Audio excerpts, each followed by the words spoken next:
Tita Winnie. Tunying, parang iba yata ang sagot nung anak mo sinasabi mo. Pero ito, hindi. Tama ka dyan. 6 months pa lang may mga pagsasanay nang ibinibigay sa mga bata para ma-develop ang kanilang skills and talents. At isa na dyan ang gumagawa nito ay ang Little Archers Learning Center sa pamumuno ni Noni Odulio. Hi, Noni. Umagang kay ganda. Umagang kay ganda, Tita Winnie. Sorry. It's alright. So, Noni, ito bang ginagawa natin sa Little Archers? Eh, may pinagbasihan na pag-research. Opo, ma'am.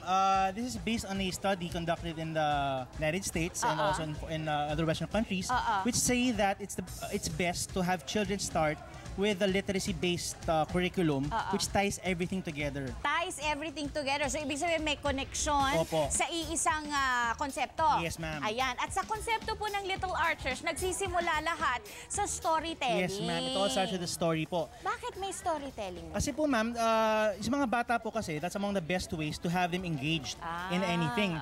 And alam po naman natin, wala nung mga tayo mga bata pa rin, yung mga storya po ang natuturo sa atin ng mga leksyon, yung mga fables po, mga mga morals, values, exactly. Yes, ma'am. Okay, so dito sa ginagawa ni teacher. Si Teacher Lizelle po, she starts every day po in our class in Little Archers, we start with the story. At ang storya niya ngayon ay tungkol sa? Tungkol po sa Spider School.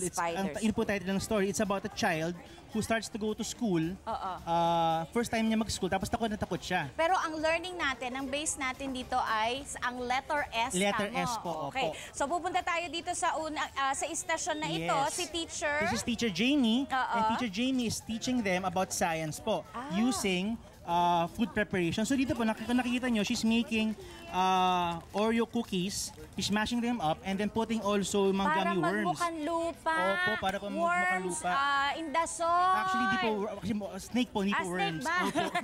Snake, science yan. Yes, po, tapos dito naman sa pwestong ito. Dito naman po with Teacher Mara, she's making a pattern of snake, she's making a snake puppet po.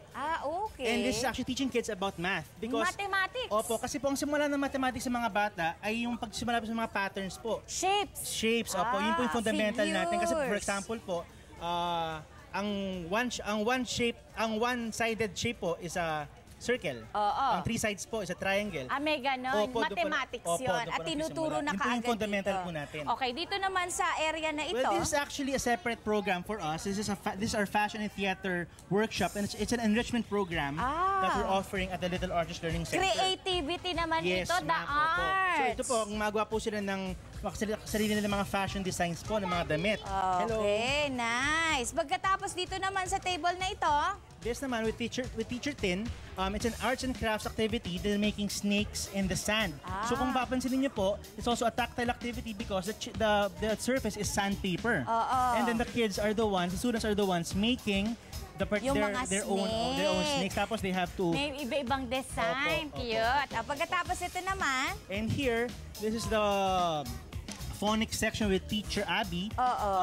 She's teaching them about the letter S. Ayun. So, makikita niyo po yung works ng mga bata, may mga different words there that start with the letter S. For example, there's... At ang relationship, picture, reference pala, pictures. Kasi po doon po nagsisimula. Nice. Ito bang school ninyo? Ito yung mga materyales na ginagamit, diba?